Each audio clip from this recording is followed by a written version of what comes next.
Hello, I'm Cornelius Fichtner, the creator of the Project Management Prepcast, the only PMP exam prep podcast. And in this video, I'm going to explain to you the difference between contact hours and PDUs. If you are working toward your PMP certification, you may have wondered exactly this. You may have come across these two terms, contact hours and PDUs. So what is the difference between contact hours and professional development units, PDUs? Well, the main difference is that contact hours are accumulated prior and PDUs after your PMP exam. Before the exam, you need 35 contact hours, and after you become a certified PMP, you will need to accumulate 60 professional development units every 3 years in order to keep your certification current. However, the content of the training for the 35 contact hours and for the PDUs can in fact be identical. For your PMP exam application, you are going to need 35 contact hours, and one contact hour is equivalent to 60 minutes of relevant project management instructions.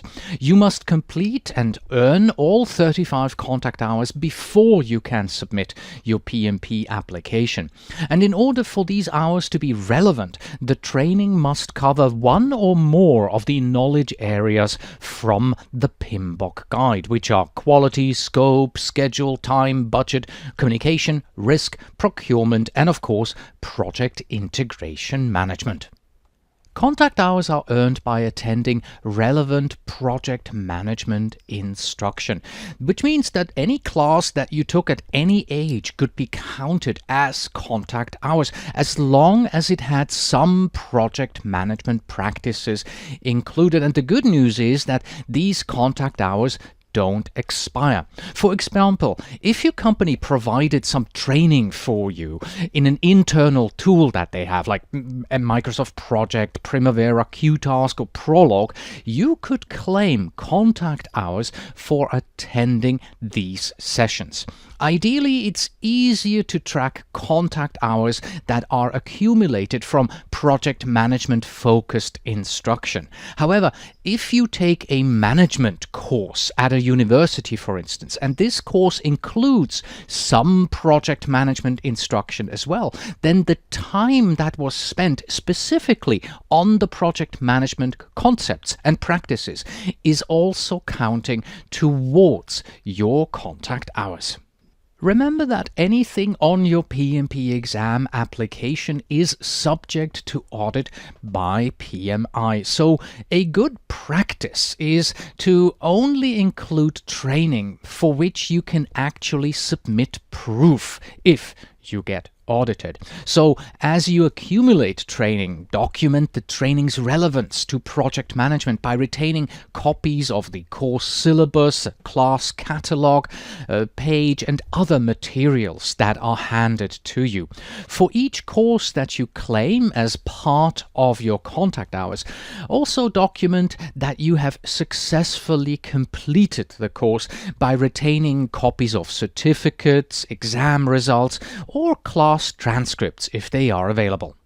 Training that counts for contact hours is available in many formats. So the course that you are attending may be a live class, a workshop, a webinar, a podcast, or even a video cast.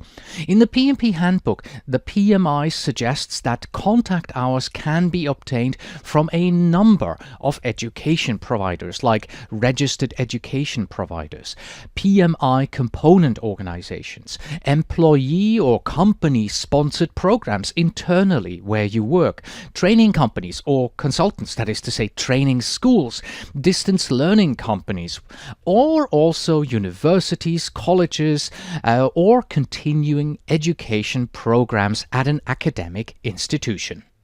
Of course, the best contact hours are always those that are pre-approved, and they are pre-approved when the training is provided to you by a PMI REP, a registered education provider, or a PMI component organization, like your local PMI chapter or a specific interest group, or by PMI itself. However, there are a couple of caveats here. For example, each PMI chapter, local chapters, they usually have a monthly dinner meeting, and those are not really counted towards your contact hours, except if there is some project management training going on at that dinner meeting. So basically, any resource that is offering a relevant project management training qualifies, as long as we're not talking about self-directed learning. For instance, reading books,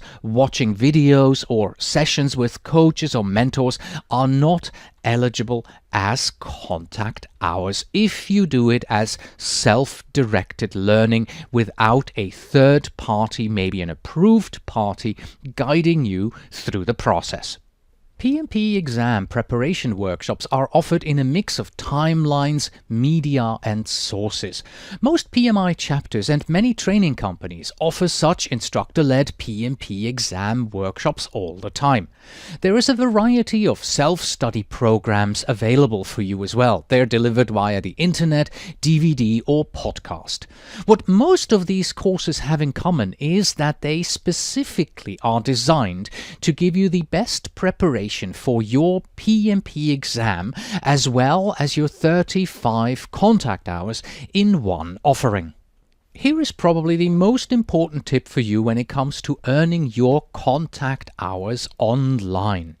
If you take an online class, either live or pre-recorded, then the provider must give you an end-of-course assessment. This means that you have to take an exam before they give you your contact hour certificate. If they simply give you the contact hour certificate after your online class without you taking an exam, well, then it is completely worthless for your PMP application.